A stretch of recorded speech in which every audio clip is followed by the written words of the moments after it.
Bonjour à tous et bienvenue sur le podcast Go for a Break, le podcast qui prend le temps de s'arrêter pour discuter de valeurs, de marques qui nous tiennent à cœur. Aujourd'hui, j'ai le plaisir de recevoir David Balaguer et Thomas du HBC Nantes. Salut les gars. Salut Kevin. Déjà, est-ce que vous pouvez commencer par vous présenter tous les deux ? Je t'en prie. Moi, je suis joueur professionnel de handball, je suis ailier droit et voilà, j'évolue au HBC Nantes. Voilà. Depuis plusieurs Depuis années. La saison 2015-2016. Et international espagnol. International espagnol, voilà. Moi Thomas, je suis responsable commercial et sponsoring au HBC Nantes depuis bientôt 5 ans. Ok, top. Donc le HBC Nantes que nous on connaît bien puisqu'on a un partenariat ensemble. Dans l'équipe, on est aussi passionné de handball. Est-ce que Thomas, tu peux nous en dire un peu plus sur le club, l'évolution ces dernières années et puis le business model un peu de ce club ? Ouais, on est un club. Alors le club a été créé en 1953, mais on est quand même un club assez jeune sur la scène professionnelle. Ça fait un peu plus de 10 ans qu'on est en première division. Mais depuis un peu plus de 10 ans, en fait, il y a eu une croissance assez régulière à la fois sur la partie sportive et la structuration du club, avec beaucoup d'ambition, mais des objectifs aussi à la fois ambitieux, mais raisonnables et atteignables. Et en fait, on est aujourd'hui dans les 3 meilleurs clubs français, dans les meilleurs clubs européens. On aspire à jouer la Ligue des Champions régulièrement. Et on est notamment le 3e budget en championnat de France.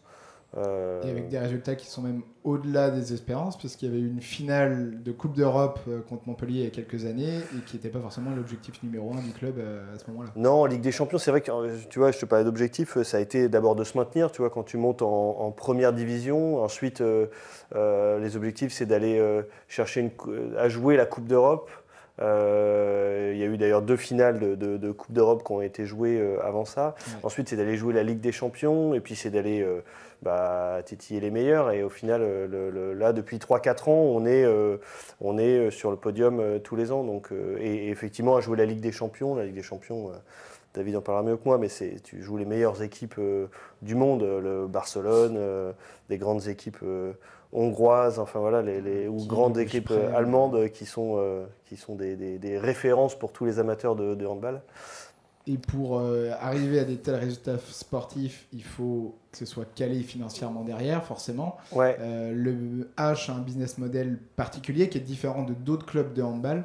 Est-ce que ça, tu peux en dire un peu plus ? Ouais, alors déjà, on a aussi dans la structuration une organisation qui tranche un peu avec d'autres clubs sportifs et notamment d'autres clubs de hand. C'est qu'on a un club qui est un président qui est bénévole, c'est-à-dire qu'il n'a pas mis des billes dans le club. Le club appartient en fait à l'association qui gère en fait toute l'école de hand, des enfants jusqu'au moins de 18 ans, enfin jusqu'au centre de formation. Et ensuite, on a une entreprise qui prend le relais en fait sur la partie à la fois joueurs professionnels et centre de formation. Et en fait, c'est l'association qui détient la partie SASU en fait, qui a 100% des actions. Et donc le président qui est là depuis longtemps, qui a créé en fait, qui a participé à toute cette progression et toute cette ambition du club, est bénévole. Il a un métier par ailleurs. Il est dirigeant d'une EHPAD, donc voilà. Sur son temps libre, il est bénévole du H. Donc c'est déjà en soi une organisation qui tranche un petit peu avec d'autres clubs. Et puis en fait toute cette ce qui fait en fait le nerf de la guerre, c'est quand même le budget, tu vois. Voilà. Il y a quand même un lien entre le budget et le classement régulièrement, souvent. Alors, il y a des bonnes et des mauvaises surprises, mais voilà. Et pour faire venir des bons joueurs, il faut aussi pouvoir les payer. Et aujourd'hui, on est le 3e budget. Alors loin derrière le PSG parce qu'ils ont eux du coup un fonctionnement qui est un petit peu différent. Nous on a un budget qui approche les 8 millions d'euros. Le PSG est à 17 millions loin devant et on est à égalité aujourd'hui avec Montpellier.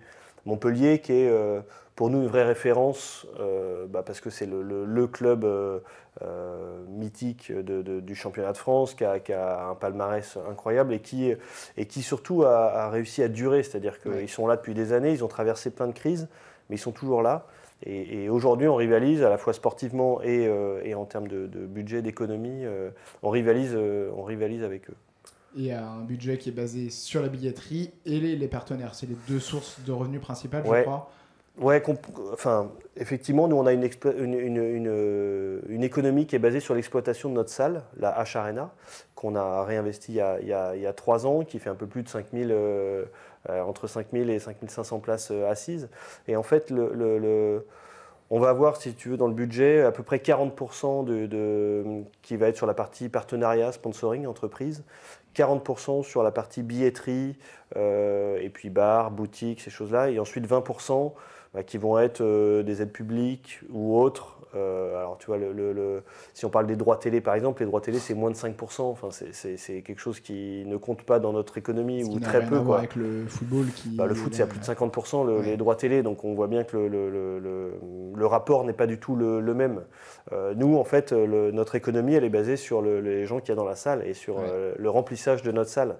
On a la chance d'avoir un public très fidèle qui nous suit, d'une salle qui est quasiment à guichet fermé sur l'ensemble des matchs. Enfin, en tout cas, on a une très très belle affluence. Et c'est cette économie-là, effectivement, qui fait vivre le club, à la fois sur la partie grand public et sur la partie entreprise, partenariat, qui est très importante. Un record à Nantes, puisque tous les ans, vous allez sur le Hall XXL donc de la Beaujoire pour, alors je crois que c'est 10 ou 11 000 places. Ouais, exactement. Et à Nantes-Paris, il y a quelques années, je crois que c'était le record pour un match de handball en France. Ouais, pour un match de championnat. Effectivement. Parce qu'en fait, on avait fait 11 000 personnes sur ce match-là, sur le match, un peu plus de 11 000 personnes sur le PSG. Le record, en fait, pour un match de handball, je crois que c'est à Lille, parce que au stade de Lille, là, ils ont une structure et c'était pour des matchs de l'équipe de France. Donc là, c'était le record pour un match de handball. Bercy, par ailleurs, et de toute façon au-dessus de Nantes. Mais pour un match de championnat de France, effectivement, c'était le record. Et cette année, là, en décembre, on a 3 matchs programmés pour un total de plus de 30 000 personnes sur une semaine. Gros challenge. Donc voilà, ce qui constitue en soi aussi un record. Ouais. Et d'ailleurs, en parlant du public, David, on parle souvent du public nantais. On l'a dit, souvent il y a un huis clos, il y a une bonne ambiance. Qu'est-ce que tu en penses, toi, comparé à d'autres clubs que tu as pu connaître, comme Barcelone, par exemple ? C'est un privilège, c'est clair de dire ça parce que voilà, j'ai jamais vécu ça dans n'importe quelle salle en France. Même en Europe, il n'y a pas beaucoup de clubs qui ont une atmosphère comme on l'a à Nantes. Et c'est pour ça que voilà, on est privilégiés de vivre ça toutes les semaines parce que voilà, c'est pas souvent qu'on voit ça dans les salles. Et ça te booste sur le terrain ? Ça nous booste. Des fois, on dit que voilà, on est capable de gagner contre le PSG, contre Montpellier, mais c'est grâce à les boosts extra que les supporters ils nous donnent parce que la salle elle est en feu et c'est grâce à eux que voilà qu'on peut surperformer, quoi. Et ça, quand tu es joueur pro et tu connais, tu as un pote qui peut-être pourrait venir au handball, au HBC Nantes, pardon, ça c'est quelque chose que tu vas mettre en avant, un argument en mode viens au HBC Nantes, tu verras, il y a une ambiance de fou, ça peut motiver à venir dans un club ? En fait, il ne faut pas le dire parce que moi je pense qu'après des années, tout le monde connaît l'ambiance qu'il y a dans la salle et c'est facile à être une des raisons pour lesquelles venir jouer à Nantes. Donc c'est pas le budget, c'est pas la ville que aussi, c'est une très bonne raison de la ville. Mais jouer dans une des plus belles salles au niveau de l'ambiance et des supporters de toute l'Europe, c'est une grosse raison pour venir jouer ici. Et donc toi, tu es passé par différents clubs. Est-ce que tu peux un peu raconter comment s'est passé ta carrière de tout jeune à maintenant plusieurs années au HBC Nantes ? Oui, donc du coup, j'ai signé. J'avais 13 ans, mais voilà, j'ai été pris au centre de formation de Barcelone. Et après, à 16-17 ans, je suis passé en centre de formation avec des autres joueurs. Un peu comme on dit ici en France, le sport-études. Sport-études. Donc du coup, je m'entraînais avec Barcelone, mais aussi avec une petite équipe de joueurs dans la même école à 7 h du matin tous les jours. Après, on s'entraînait avec l'équipe 1 et 2 de Barcelone. Donc, du coup, on s'entraînait 3 fois par jour. jusqu'à 18 ans. Et à 18 ans, voilà, j'étais en centre de formation aux équipes 1 de Barcelone pendant 3 ans. Et après, ils m'ont dit qu'ils ne comptaient pas sur moi, que j'avais besoin de jouer et de prendre de l'expérience. Ouais. Et du coup, je suis parti à Cuenca, c'est une petite ville à côté de Madrid, en Ouais. Espagne. Et du coup, après 4 mois d'être à Cuenca, j'ai reçu l'appel de Nantes et voilà, je n'ai pas hésité. Donc, tu n'es resté que 4 mois à Cuenca et Non, direct... non, c'était une saison à Cuenca. Ah oui, d'accord. Mais au bout de 4 mois d'être à Cuenca, j'ai déjà reçu l'appel de Nantes et du coup, je me suis dit, je ne vais pas rester en Espagne, je vais avoir voilà, je vais accepter le challenge de partir à un autre pays, une autre culture, une autre ville et voilà. D'autant que tu retrouvais d'autres Espagnols, je crois, au HBC Nantes, Oui, qui voilà. étaient déjà là, C'est ça. Rivera et Entre Rios, je crois. Et aujourd'hui, bah voilà, je vais jouer ma 7e saison à Nantes déjà. Super. Et comment, du coup, tu arrives à... Tout petit, tu te dis, j'ai le potentiel, je peux devenir pro ou... Non, c'est pas comme ça. Non. J'étais à mon école et je savais que voilà, mon école, elle était observée des fois par comment on dit, des observateurs de joueurs. Des recruteurs. Oui, des recruteurs de l'équipe de Barcelone de handball. Et voilà, j'étais pris. C'est vrai qu'après les saisons, quand j'étais pris en sport-études, là, tu te dis que tu peux arriver. Parce que voilà, il y a les directeurs sportifs de Barcelone, directeurs de centre de formation qui viennent te parler, tout ça.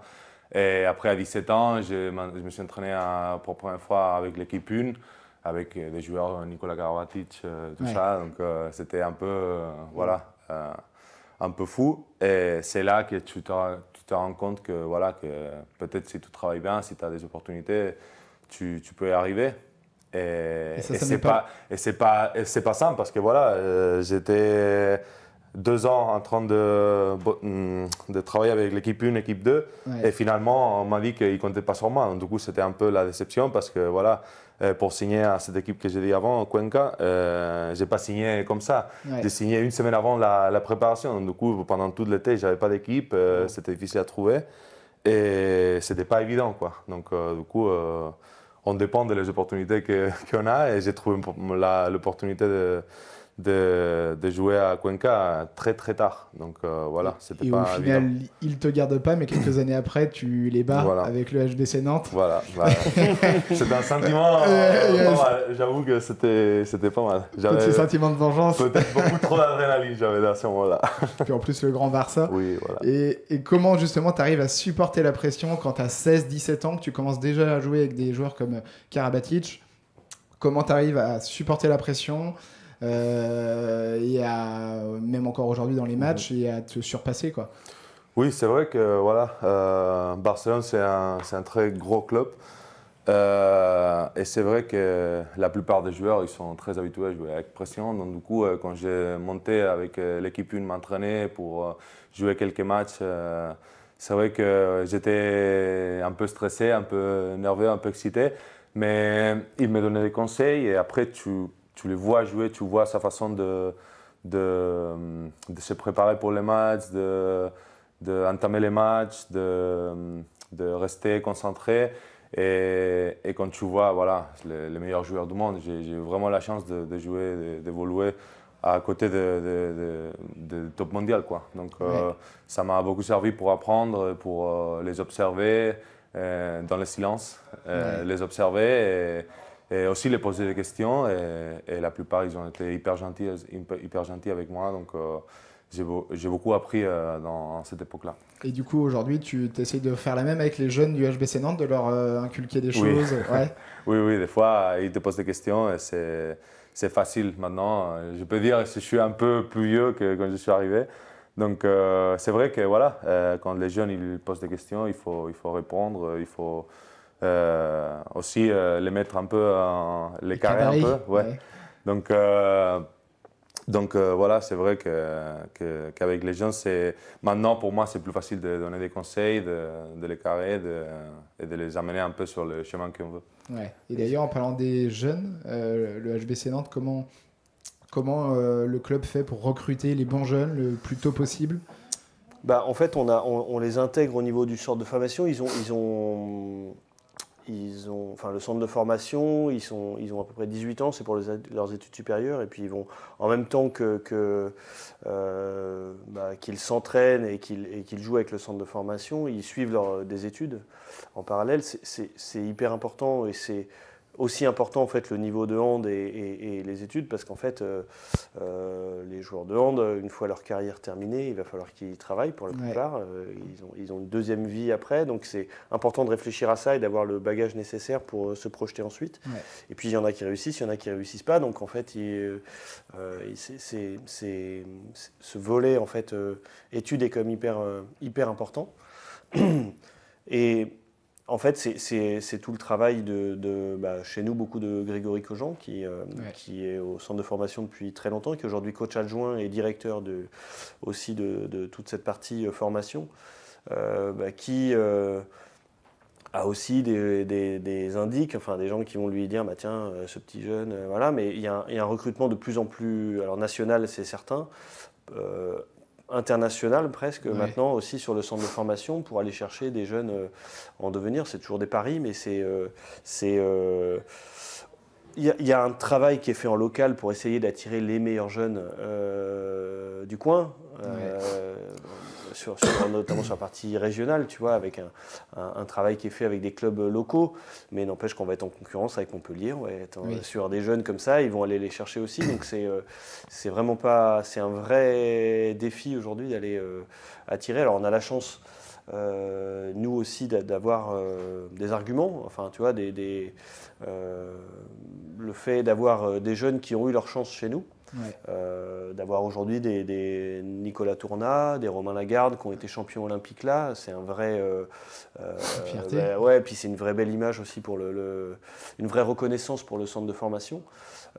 Des jeunes qui ont intégré l'équipe ces dernières années et qui jouent les premiers rôles en plus en équipe. Donc ça ça veut dire aussi que le club donne sa chance à des jeunes. Donc c'est pour attirer des jeunes, c'est quand même assez positif. Mais ce qui est compliqué dans une moindre mesure avec toute par rapport à des équipes comme Barcelone, mais c'est vrai que tu vas demander aux joueurs d'être performants tout de suite, parce que si tu leur demandes de jouer en équipe 1, tu vas leur demander d'avoir le niveau Ligue des Champions si on joue la Ligue des Champions. Donc la marche elle est très haute quand même pour des joueurs du centre de formation, et donc c'est de plus en plus, c'est difficile. Je pense à David quand tu étais au centre de Barcelone, quand tu joues avec l'équipe 1, on te demandait d'être au même niveau, et si jamais tu dois jouer avec eux et tu dois pendant le match, en fait, mais tu es un joueur comme les autres et tu dois avoir le niveau. Donc c'est ce qui est, il y a une très grande exigence par rapport au niveau, notamment des jeunes, mais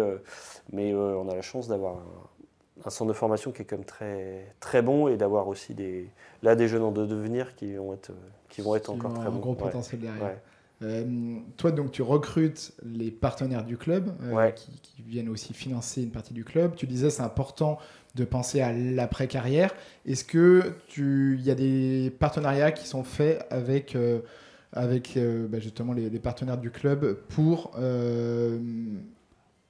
proposer aux joueurs une carrière derrière dans leur entreprise? Je pense à, par exemple, Super U. Est-ce qu'ils peuvent embaucher demain David Balaguer parce que, est-ce que c'est le genre de choses qui est abordé? Alors, en fait, il y a des passerelles évidentes entre le sport et l'entreprise. Tu vois, les valeurs du sport, la performance, le management. En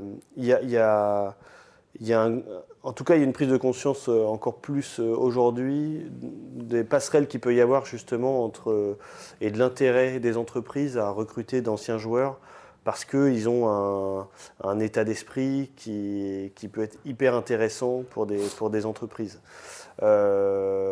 J'ai des exemples de joueurs qui ont arrêté leur carrière et qui sont allés...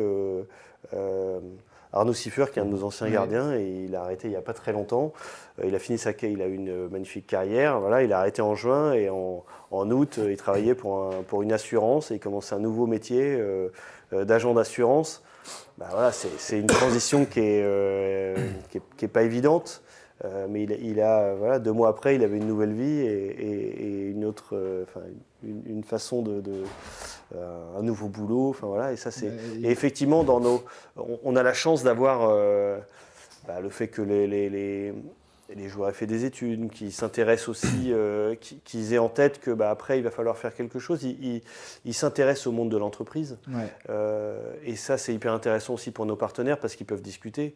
Les joueurs sont souvent dans les salons en après-match et ils s'intéressent, ils ont, dans le bon sens, enfin, ils ont un intérêt à discuter avec les entreprises parce qu'ils disent tiens, peut-être qu'effectivement dans les partenaires qui sont là, et puis il y a des affinités qui se créent aussi, Ouais. voilà, il y a une vraie convivialité entre les partenaires et les joueurs, et il dit il y a peut-être effectivement des gens qui vont pouvoir m'aider dans mon après-carrière derrière.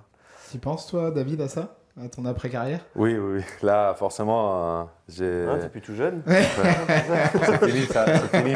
J'ai plus 22 ans. Non, j'ai fait 30 ans cet été, donc du coup, forcément, voilà. J'avais déjà réfléchi pendant ces 2 dernières années, et cette année, j'ai commencé un master en sports management et marketing, du sport aussi, à une école de Barcelone. Et voilà, ça va durer à peu près 2 ans. Et j'espère que ça va bien se passer. Donc, tout ce que vous avez dit, c'est maintenant nouveau, mais vraiment intéressant pour moi. Je me pose des questions. Des fois, je pose des questions aux salariés du club, dans le bureau. Et je vais continuer à poser des questions. Mais oui. Ne vous inquiétez pas, parce que j'ai pas mal de taf à faire. Donc, voilà, en termes d'entreprise de sport et tout ce qui est à côté. Là maintenant, je commence à vraiment m'intéresser. Organisation d'événements, marketing sportif, tout ça. Donc, c'est un monde que je ne connais pas, mais je connais un peu de l'autre côté, non? De côté joueur. Et c'est vraiment intéressant d'essayer de connecter ça et d'avoir beaucoup plus de connaissances et d'expérience par rapport à ça. C'est marrant parce qu'effectivement, ils sont plusieurs du coup et ils s'intéressent et ils disent ah ouais, mais en fait, comment vous faites ça? Et ça permet aussi de comprendre aussi le club parce que c'est vrai qu'ils sont très concentrés sur la partie sportive et c'est normal, mais du coup, ça leur permet de comprendre un petit peu comment on fonctionne. Et l'un des meilleurs exemples récents, c'est Roch Feliot qui a de même suivi une formation en MBA à l'EM Lyon pendant 2 ans sur ses 2 dernières années, donc en même temps, comme David, en même temps qu'être joueur. Olivier Niokas aussi a fait des choses comme ça. Enfin voilà, il se forme en même temps à distance. Et là, il a intégré le club cette année et sur toute la partie marketing.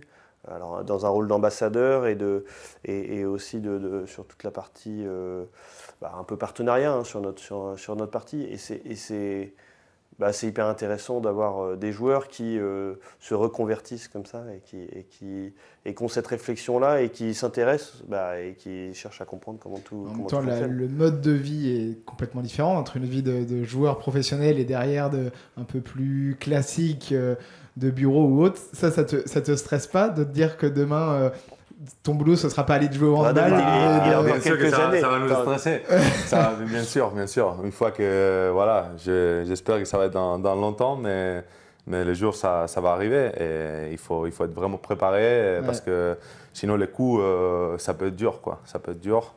Mais c'est vrai, comme Thomas a dit, les joueurs, nous, on a un autre peut-être point de vue. Peut-être qu'on peut apporter des idées différentes. Bien sûr. Et je crois que ça, c'est vraiment intéressant. Et consultants, il y en a beaucoup qui finissent consultants, commentateurs, etc. Bon, non. Ça, on verra. Mais je pense que ça, quand même, était à Eurosport en train de commenter un Montpellier-Nîmes. Déjà, t'arriverais pas à rester neutre. Trop de souvenirs. Trop de souvenirs pour moi. Il y a d'anciens joueurs qui sont devenus agents, par exemple. Il n'y a pas énormément d'agents. Enfin, c'est pas mais on a des anciens joueurs qui sont, il y en a pas mal qui sont kinés aussi. Enfin, je crois qu'il y en a pas mal aussi qui ont kinés, forcément, suivi des formations un peu. Pour rester dans le milieu sportif et du handball et entraîneur, Alberto Entrerios par exemple. Et entraîneur, pour certains. C'est quelque chose que toi, David, tu imaginerais? Ça m'appelle pas beaucoup, ça. Non.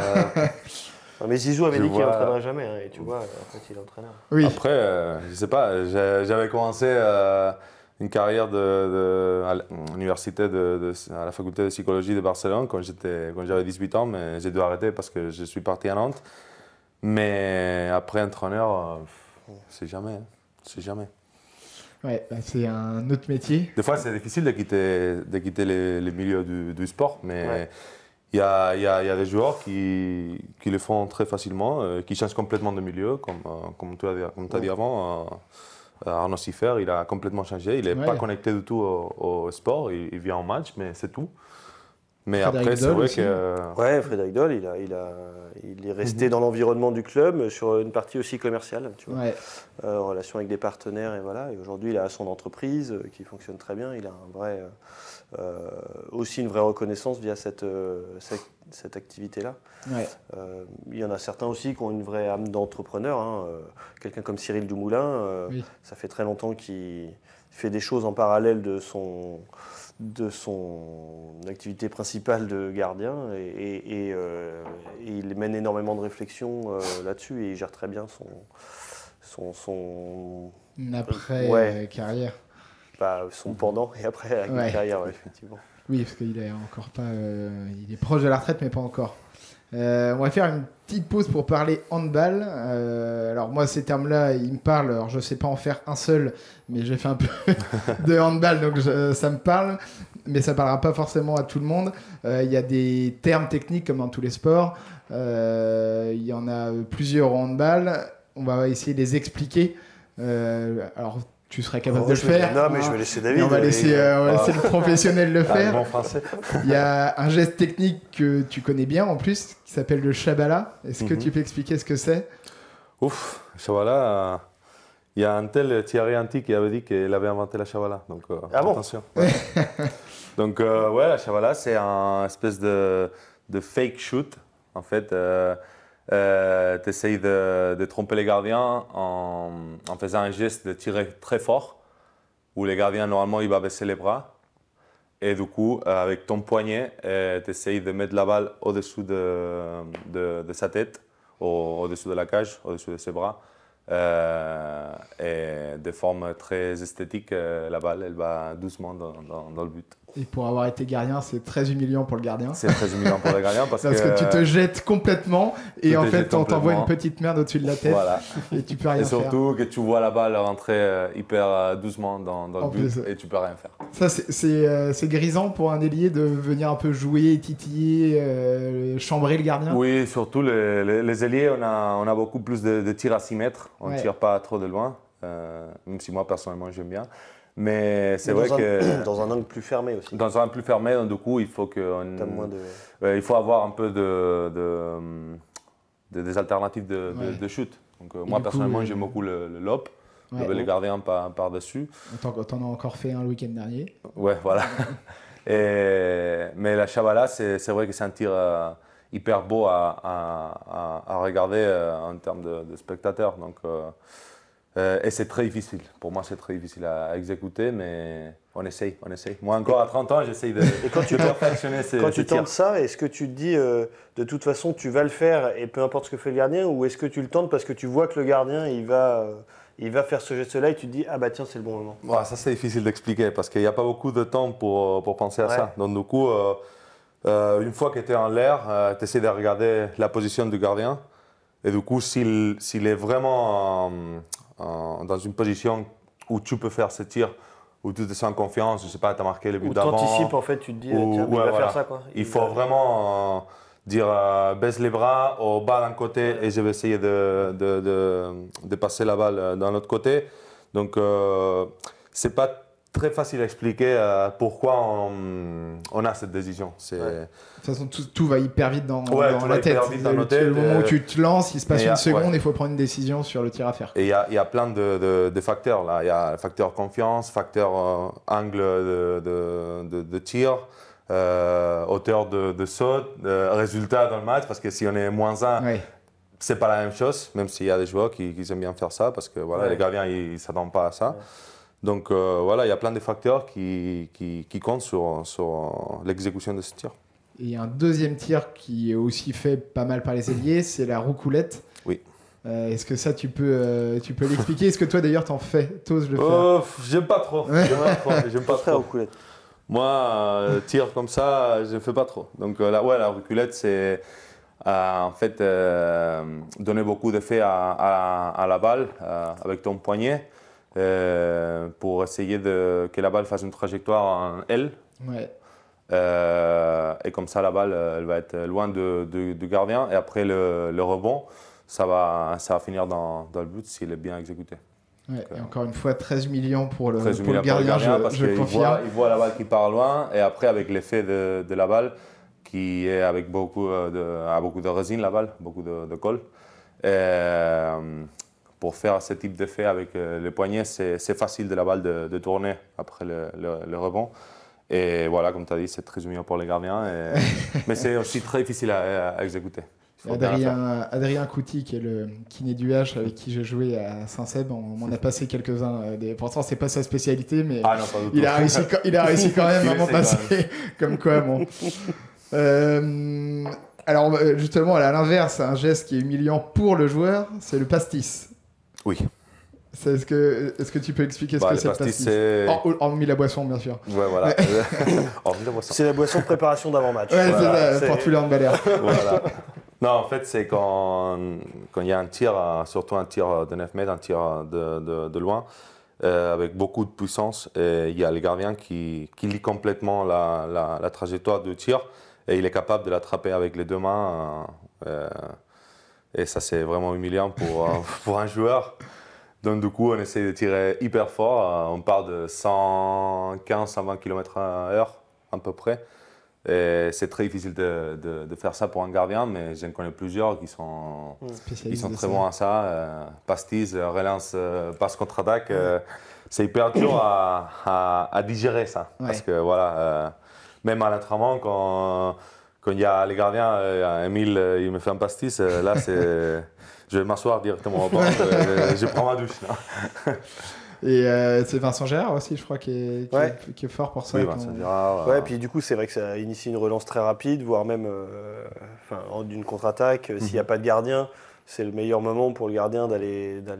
S'il n'y a pas de gardien en face, tu vois, et qu'il est sorti pour marquer dans le but vite. Enfin, c'est spectaculaire, mais c'est aussi en fait hyper efficace et hyper.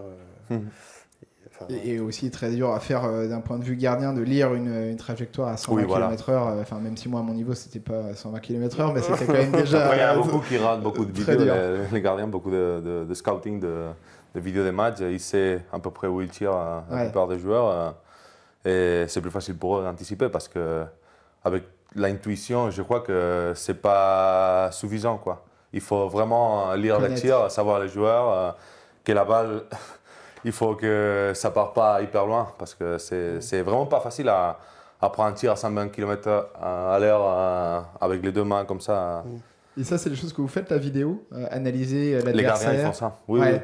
Nous, on fait, par exemple, là, on a tous les matchs qu'on a, on fait une séance, voire 2 séances de vidéo. Une séance défense, une séance attaque pour analyser l'adversaire. Et après, les gardiens, ils font aussi leur taf. Ils regardent des matchs, ils coupent le tir des joueurs. Les tirs préférentiels, c'est-à-dire celui... Pas de tirs préférentiels, il faut juste, ces joueurs-là, ils tirent là. Quand il va à l'extérieur, il aime bien tirer là. Ouais. Après, ça, c'est une question qu'il faut demander aux gardiens, mais c'est vrai que... On le voit regarder pas mal de vidéos. Il y a des gardiens qui aiment bien regarder beaucoup de vidéos et il y a des gardiens qui font confiance à leur intuition et qui n'ont pas forcément envie de regarder beaucoup de vidéos avant le match. Thierry Meilleur, je crois qu'il regardait énormément de vidéos et il avait une mémoire pour se rappeler de tous les tirs. Et à l'inverse, Émile, il n'aime pas. Ah oui. Et pourtant, c'est un excellent gardien. Il est très à l'instant, non mais c'est vrai, il est très... Il va regarder un peu, mais c'est vrai que c'est pas que ça n'intéresse pas, mais il dit non, mais moi je préfère. Je veux travailler à l'instinct, quoi. Ouais. Et justement, toi, tu penses dans ce qu'on appelle le money time, donc les dernières minutes où c'est tendu, des fois, ça se joue à un but près. Toi, inconsciemment, tu penses que tu vas faire ton tir préférentiel, ou au contraire, justement, il va y avoir un jeu entre le gardien et le joueur? Ça, c'est difficile à dire parce que voilà, ça dépend de tout ce que tu as fait pendant le match. Si tu es vraiment en confiance, je pense que tu ne penses pas à ton tir préférentiel des fois. Après, j'espère qu'il n'y a pas de gardien qui va me... Regardez la vidéo. Je ne vais pas dire où je vais tirer, mais voilà, si tu es en confiance, je crois que tu es capable d'observer plus les gardiens et exécuter n'importe quel tir. Surtout si tu es concentré aussi. Et après, si vraiment tu n'es pas vraiment à l'aise, tu dois faire le tir à la fin du match, peut-être tu vas choisir un peu plus le tir préférentiel. Même si voilà, ça dépend de quel tir préférentiel. Si c'est un lob, une reculette, une chavala, peut-être ça va être chaud. Donc, mais c'est vrai que quand tu es en confiance, tu es vraiment concentré à 100%. Moi, je pense que si tu as une occasion nette de tirer, tu vas pouvoir observer plus les gardiens et choisir mieux la place où tu vas cadrer le tir. Sur ta carrière, tu as eu, je pense, des bons moments, des mauvais moments. C'est quoi pour toi ton meilleur souvenir? Mon meilleur souvenir, c'est facile à dire, je crois, c'est quand on a fini champion d'Europe avec l'équipe d'Espagne en 2018 à l'Euro. Et voilà, c'était incroyable parce que voilà, je me souviens que je n'avais pas commencé très bien au niveau personnel le championnat d'Europe, mais voilà, pour se qualifier pour les demi-finales, on devait gagner contre l'Allemagne. Je me rappelle que voilà, j'ai très bien joué ces matchs-là et ça nous a permis de se qualifier pour les demi-finales, où on a battu la France. Ouais. Je me rappelle très bien de ça. Je me rappelle très bien de ça. En plus, il y avait, moi je pense que 6 ou 7 joueurs de Nantes sur le terrain entre France et Espagne. Ouais. C'était incroyable. On a battu la France en demi et après on a joué face à la Suède en finale. Et on a joué un match parfait. On a gagné on perdait à la mi-temps quand même. Mais on a continué avec nos idées et c'est vrai qu'en deuxième mi-temps, on a fait un gros écart dans les premiers 6-7 minutes et ça a tout changé. Et on a gagné plus 5, plus 4, je crois, la finale de l'Euro. Et voilà, imagine, je ne pouvais pas respirer, on a pleuré. Il y avait ma famille, c'était en Croatie, il y avait toute ma famille. C'était un jour incroyable. Voilà. Et à l'inverse, ton pire souvenir? Mon pire souvenir, je dirais quand on a perdu la finale de Ligue des Champions contre Montpellier, la même saison. C'était une saison pas mal, mais il y a eu beaucoup de hauts et de bas. Mais c'est vrai que voilà, on a battu PSG en demi. C'était un match de folie. Et moi, je pense que la fatigue qu'on a eue pendant toute la saison, ça nous a tués parce que je me rappelle, il y avait beaucoup de joueurs en finale. Après les 7-8 premières minutes de match, on était déjà cuits. On voyait que Montpellier, ils étaient encore frais. Donc ça nous a tués un peu, même si on a eu l'opportunité en deuxième mi-temps d'égaliser, de revenir. On était quand même dans le match. C'était pas mal. Mais voilà, ça reste toujours un souvenir dur à digérer parce que je me rappelle que 2, 3, 4 semaines après ça, j'ai pas passé un bon été. Je peux dire que j'ai pas passé un bon été. Tu te dis que tu es passé à côté peut-être de quelque chose. Voilà. Mais c'était déjà effectivement ce Final Four de Ligue des Champions. C'était une récompense incroyable, d'une superbe saison et on était tellement heureux d'être là-bas déjà. Au niveau du club, c'était incroyable. On était reçus pour combien de personnes à l'aéroport, à la mairie. C'est vrai qu'il y avait eu un engouement incroyable. Il y a 500 supporters nantais qui sont déplacés à Cologne pour aller assister à ça. Enfin, et puis c'est vrai que c'était pour l'équipe, pour le club, c'était déjà extraordinaire de vivre ça.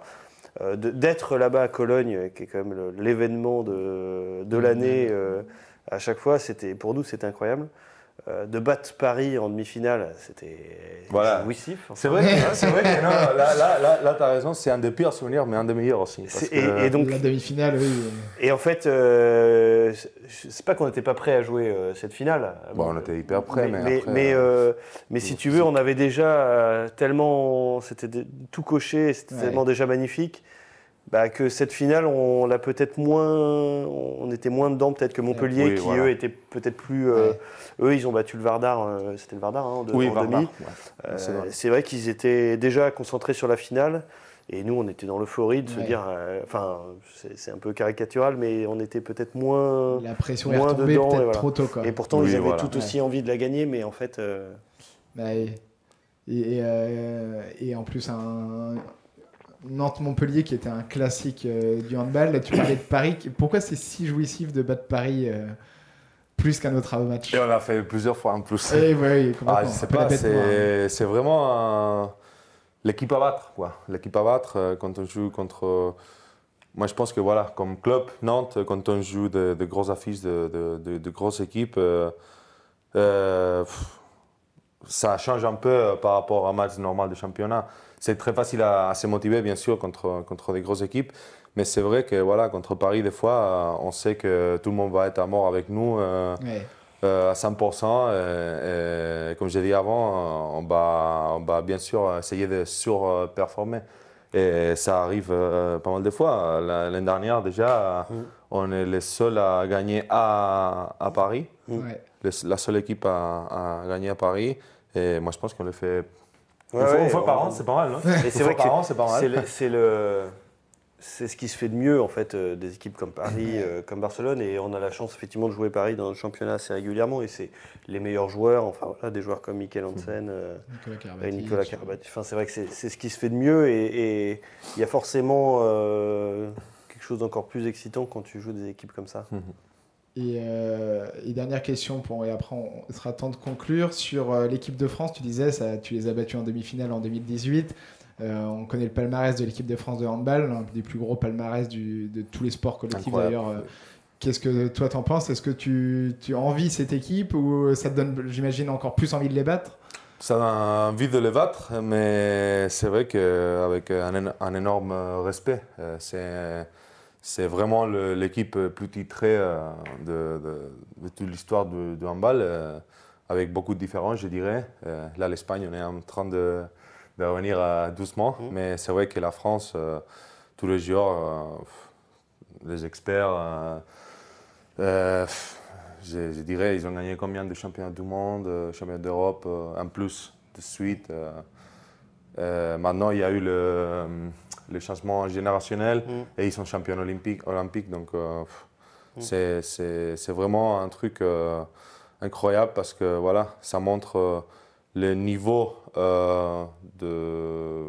voilà, à fur et à mesure que les années passent, le niveau reste toujours incroyable. Parce maintenant, on a des joueurs comme Dikamem, Nedim Ramili, beaucoup de Jean-Romain Lagarde, Nicolas Tournat. C'est des joueurs avec beaucoup de niveau et pour moi, ils vont continuer à gagner des titres, à gagner des médailles avec l'équipe nationale.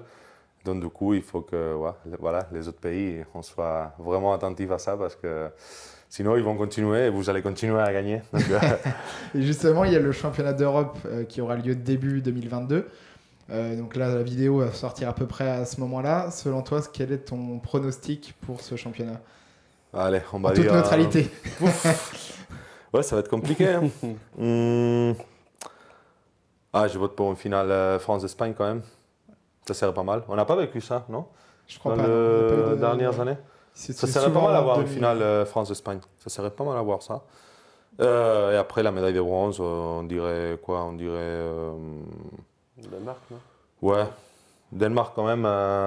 Moi, je pense que les médaillés, ça va être les mêmes qu'à Tokyo. Et donc l'Espagne qui bat la France. Danemark, j'espère bien. Et pour toi, vous avez déjà gagné les JO, ça va. Ouais. Après, vous attendez jusqu'à Paris 2024 et on verra. Moi, je pense que l'équipe de France est tout à fait capable de... Après, c'est l'une des compétitions les plus difficiles, l'Euro, parce que tu as toutes les meilleures équipes. Le système de compète, c'est pas le même que dans un championnat du monde ou qu'un JO. Donc, c'est très, très difficile parce que tu vas jouer vraiment beaucoup de matchs et beaucoup de matchs contre des équipes de qualité. Tu ne vas pas jouer, je ne sais pas, avec tout le respect, avec une Australie, Royaume-Uni ou la Chine. Paradoxalement, les JO ou les championnats du monde, les JO, c'est difficile de se qualifier, mais une fois en compétition, c'est pas la compétition la plus... Parce que tu as des équipes un peu plus faibles en fait, qui viennent d'autres continents. Et par contre, le championnat d'Europe, tu as quand même toutes les meilleures équipes du... Et qui, championnat d'Europe, a quand même moins réussi à l'équipe de France. C'est un peu paradoxal, mais c'est là où ils ont le moins de bons résultats comparé à un championnat du monde ou à un championnat olympique. Mais avoir une médaille, c'est déjà une grosse performance dans ces compétitions-là. Donc il faut... Et ben on suivra ça, donc c'est de janvier-février 2022, je crois. Janvier. Ouais. Et dans quel pays se situe le... C'est en Hongrie et Slovénie, je crois. Ouais. Okay. Hongrie et Slovénie. Et ben on suivra tout ça et on suivra aussi du coup les résultats du HBC Nantes avec du coup l'objectif numéro 1 du club qui est pour cette année. C'est de bien figurer en championnat, d'essayer d'être dans les 2 premières places parce que ça nous permet de rejouer la Ligue des Champions l'année suivante. Donc voilà, ça fait partie des vrais objectifs. Gagner des titres, parce qu'en fait un club il se construit aussi sur le palmarès. Donc gagner une saison que tu as un titre, c'est forcément une saison qui est assez réussie. Il y a la Coupe d'Europe qui est sur cette deuxième partie de saison, sur lesquelles on a forcément des ambitions pour avoir joué la Ligue des Champions. Là, on joue la deuxième Coupe d'Europe. On a forcément des belles ambitions dans cette compétition-là. Donc, il y a pas mal de choses à jouer et en espérant qu'il y ait un titre, au moins un titre cette année. Et j'espère aussi. Merci à tous les deux d'avoir pris le temps, qu'on puisse échanger ensemble. Et puis du coup, j'encourage évidemment tout le monde à aller voir un match du HBC Nantes pour les Nantais et même les non-Nantais. Ambiance, on l'a dit, incroyable. Des joueurs qui sont de renommée internationale. Donc j'espère qu'on aura donné envie d'aller voir le H. En tout cas, encore une fois, merci. On espère que ça vous a plu. Merci. Et puis à très bientôt. Salut, ciao. Ciao.